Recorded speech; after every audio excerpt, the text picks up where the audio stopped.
Hello, my name's Tony Prince and I'm going to talk to you today about an activity for training teachers called questioning skills. Now, one of the reasons for this activity is that I believe that the questions that teachers ask in their materials and in their classes is one of the fundamental things that affects the quality of the learning that students do.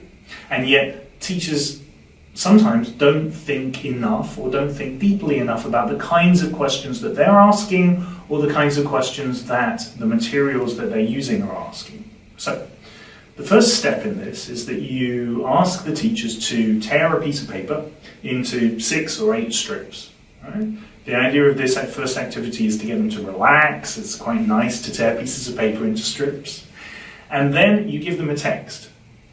And you say to the teachers, read through this text and think of the kinds of questions that you could ask students in relation to the text. Don't tell them what kinds of questions, just get them to think about this. And ideally they would do this on their own. Right? And on each strip of paper, they would put one question related to that text.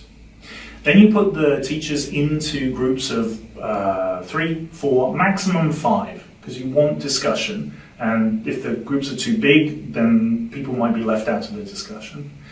You put the questions, the strips of paper, from all the teachers in that group into the center of the group, and you ask the teachers to organize or to classify those questions however they think is fit, right? So it might be that they classify them into open and closed questions. It might be that they classify them into questions that are asking about the language in the text, questions that are asking about the content of the text. You can go around and answer questions, but you should leave it to them to think about the categories and to decide on the categories. Then, once they've done that, you bring them back together as a group and ask them to describe the kinds of categories that they have come up with, to give an example of each of the questions that they might have put in those categories. And then to discuss with the group to indicate what kind of learning would come from those questions.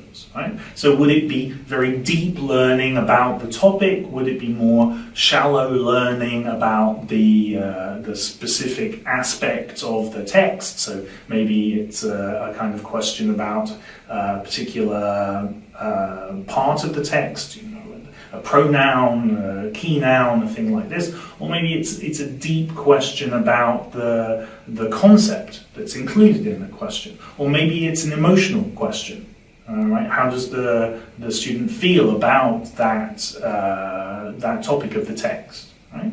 So what you're trying to do is to get teachers to reflect on how they can use questions in different ways in response to a text, to consider that in terms of the kind of learning outcomes that they want from the students, in terms of the kind of thinking that they're encouraging from the students, and to be more varied and more considerate or to consider more about how they can match those questions to the needs of the students, to the text that they're using, to the topic, and to consider questions in a fundamentally deeper way to match them to the learning needs and the learning context. Thank you very much for listening.